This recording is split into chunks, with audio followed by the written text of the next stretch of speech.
Hello children. So today's topic is that we are going to write a Python program that will make a true copy of a list. अब true copy of a list से क्या मतलब है? देखिए मुझे क्या करना है, मेरे पास एक लिस्ट है L। मैं चाहती हूँ कि इसी लिस्ट के कंटेंट जो है वो एक और लिस्ट में कॉपी हो जाए। ठीक है, तो कोई बड़ी बात नहीं है, हम क्या करते हैं, एक और लिस्ट ले लेते हैं L1 और उसमें L को की वैल्यू को असाइन कर देते हैं, तो हमारे सारे के सारे एलिमेंट्स जो है वो L1 में भी चले जाएंगे। अब चलिए इसको प्रिंट करा देते हैं जरा, प्रिंट L1। ठीक है, तो दोनों को प्रिंट करा देते हैं जिससे आपको दिख जाएगा कि हाँ वो उसकी प्रिंट करा दिया हमने L को भी, जैसे कि मेरी ये लिस्ट भी आ जाएगी और देखेंगे हम क्या क्या L1 में भी सेम यही लिस्ट आई है या नहीं आई है। ठीक है, रन करते हैं इसको and see the output, both the list are same. ठीक है, कोई दिक्कत नहीं है भाई, एक कॉपी हमने बना दी। अब हम क्या करते हैं कि हम थोड़ा सा चेंज करते हैं। मैं क्या करती हूँ कि जो मेरी लिस्ट है ना L, उसका जो थर्ड एलिमेंट है, कोई भी एलिमेंट है, फॉर एग्जाम्पल 0 1 2 3, यानी कि जो 40 वाला है, यहाँ पे मैं 40 की जगह वैल्यू 100 दे देती हूँ। ठीक है, अब मैंने क्या किया कि जो मेरी लिस्ट L थी उस पे मैंने इस वैल्यू को चेंज कर दिया। ठीक है, कौन सी वैल्यू को, ये 40 वाली वैल्यू को जो है वो मैंने चेंज कर दिया। अब हम प्रिंट कराते हैं जरा L को और प्रिंट कराते हैं L1 को, तो क्या होगा, अब आप इसे रन करो।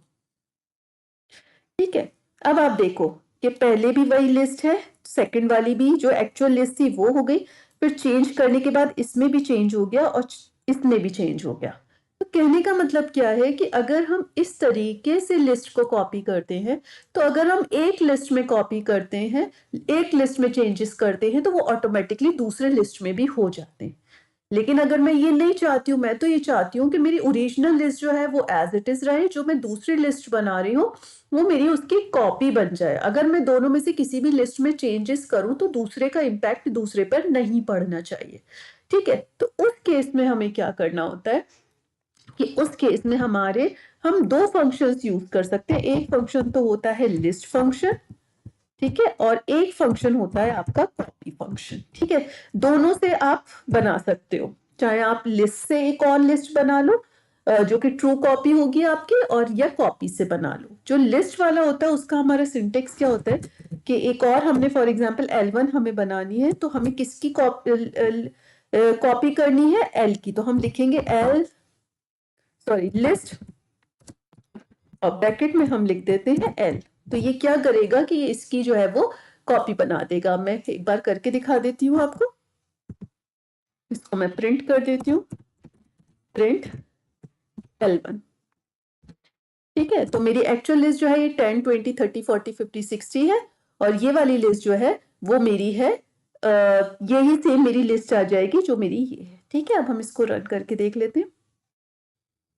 ठीक है, 10 20 30 40 50 60 80 70 80 एंड 90। ठीक है, तो उसने उसकी भी कॉपी बना दी। अब जो हमने पहले चेंजेस किए थे, लाइक कि जो मेरा L लिस्ट थी उसका मैंने क्या किया था, जो थर्ड एलिमेंट था उसको मैंने 100 कर दिया था। ठीक है, अब मैं अगर प्रिंट कराऊं अपनी L को, तो मेरा क्या आएगा आंसर, रन करके देखते हैं। देखिए, पहले लिस्ट आपने जो कॉपी ट्रू कॉपी बनाई वो ये बनी, उसके बाद आपने क्या किया कि इस पोजीशन पे वैल्यू चेंज कर दी, हो गई, ये मेरी लिस्ट L में हुई। अब अगर मैं L1 को प्रिंट कराती हूँ तो क्या वो चेंज मेरा L1 में हुआ होगा, ये अब हमको यहाँ पे देखना होगा। ठीक है, तो अब हम इसको रन करते हैं और देखिए मेरा L1 पहले भी यही था, अब भी यही है, और चेंजेस सिर्फ किस में हुए, L वाली में। तो यही हम करना चाहते थे कि मैं किसी भी एक लिस्ट में चेंज करूं तो दूसरे में वो चेंज रिफ्लेक्ट नहीं होना चाहिए, क्योंकि मैंने उसकी कॉपी बना ली है। जैसे कि मैं चाहती हूँ कि मेरी ओरिजिनल लिस्ट तो एज इट इज रहे, जो भी मैं चेंजेस कर रही हूँ वो जो मैंने नई लिस्ट बनाई है उसमें मैं चेंजेस कर रही हूँ। ठीक है, अब ये तो हमने कर लिया कॉपी से, अब हम इस लिस्ट फंक्शन से, अब हम इसी को अगर कॉपी से करते हैं तो वो हमारा सिंटेक्स बस थोड़ा सा चेंज हो जाता है कि वहां पे हमको क्या करना पड़ता है, हमको लिखना पड़ता है कि जिसका कॉपी बनाना है L डॉट कॉपी, कि L1 में क्या हो कि किसकी कॉपी हो जाए, L की कॉपी हो जाए। ठीक है, तो मैं इसको सबसे पहले आपको प्रिंट करके दिखा देती हूँ कि यहाँ पे मैं प्रिंट करा देती हूँ आपकी L1 को। ये मैं थोड़ा सा मैसेज दे रही हूँ जिससे कि ये क्लियरली आपको समझ में आ जाए कौन सी L1 है और कौन सी L2 तो L है।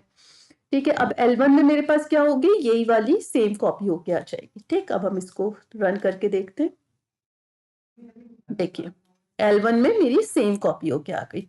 अब मैं क्या करती हूँ कि मैं इस L1 वाले में कुछ चेंजेस कर देती हूँ। मैं क्या करती हूँ, ये जो मेरी L वाली लिस्ट है ना, इसका जो 5th एलिमेंट है इसको मैं कर देती हूँ इस बार 120। तो 5th एलिमेंट का मतलब है 0 1 2 3 4 5 मीन्स यहाँ पे जो है वो मेरा 120 आ जाएगा। ठीक है, प्रिंट करके देख लेते हैं। हम यहाँ से L वाली लिस्ट को भी अपने प्रिंट करते हैं। ठीक है, और मैं अपनी जो L1 वाली है उसको भी प्रिंट करती हूँ।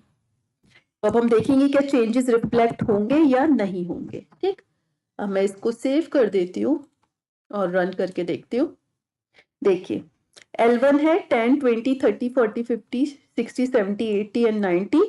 L में मैंने चेंज कर दिया। मैंने क्या किया, इस पोजीशन पे 120 कर दिया। लेकिन आप देखो कि L1 में मेरा वो चेंज नहीं हुआ। क्यों नहीं हुआ, क्योंकि मैंने जो कॉपी तो किया, बट मैंने किस फंक्शन से किया, कॉपी वाले फंक्शन से या लिस्ट फंक्शन से। तो कंक्लूजन ये है कि अगर आप ये चाहते हो कि एक लिस्ट में मैं चेंजेस करूं और दूसरी में भी हो जाए, तो आप सिंपली लिस्ट को असाइन कर देंगे। किस तरीके से असाइन कर देंगे कि L1 इक्वल टू L, यानी कि आप एक नई लिस्ट लेकर उसमें उसको पुरानी लिस्ट को डाल दोगे। लेकिन अगर आप ये चाहते हैं कि मेरे को असाइन नहीं करना है, मतलब मेरे को क्या करना है कि सेम चेंजेस अगर मैं इसमें कर रही हूँ तो मुझे दूसरे में रिफ्लेक्ट नहीं करवाने, मुझे तो एक कॉपी बना लेनी है जिससे कि मेरी ओरिजिनल वाली एज इट इज रहे और बाकी मैं कोई भी चेंजेस करती रहूं।